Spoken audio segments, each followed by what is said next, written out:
NICU of the hospital. 1887, that is when Decatur's Princess Theater was born, not as the entertainment venue that we know today, but as a livery stable. That's where a livery stable is, where people kept horses before they had cars. And there's now a book available to show us how the iconic venue grew and what we know today, and went from housing those horses to hosting big name musical acts. And one section of the book shines a light onto what experiencing entertainment meant as a black person before and after desegregation. And in keeping with Princess tradition, there is a big night with a big name to celebrate the book's debut. You know, you think about the people who have worked in this town, their kids have probably danced on the stage, they danced on this stage, or saw movies here. A lot of people got their first kiss in the balcony. I hear that story all the time, and we have double seats up there. Yes, if those double seats could talk, what a story they would tell. And the book, The Princess Theater, A Grand Old Dame, tells the story of the iconic theater that so many people grew up in, attending movies, dances, plays, and more.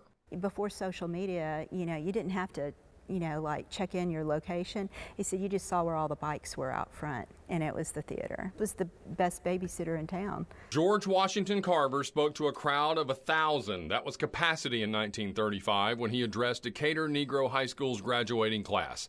That was what the school was called then. The book is powerful as a historical document, with photographs showing what segregation meant. White people downstairs, black people in the balcony. Very, very powerful stories, and so I pulled out and made a whole special section of that. I felt like that was worthy of not just being part of the narrative, but kind of one of those chapters that has, you know, a colored page on the end where you can flip to it and realize this is something else. Melissa Ford Thornton is part of a group that created the book. She wrote the text, which is surrounded by extraordinary photographs, which lays out the history of the princess. There's a heartbeat here, and you know, I'm not going to be steward of the stories for long, but my little piece of, you know, 100-year-plus history is very special to me because it's a privilege to hold those stories.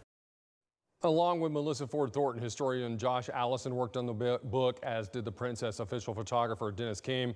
Joshua Caleb Smith designed the book. So if you want tickets to that Friday night event, you need to move quick. Not many tickets are left. So here are some events coming up at the theater. There's always a lot going on, and one of my favorite acts is going to be down there tomorrow night. Cedric Burnside is going to be there May 2nd. Again, the book release is on May 3rd. Marty Stewart's there on May 4th, country legend, and comedian Killer Bees, who I will add is close personal friend of Jerry Hayes.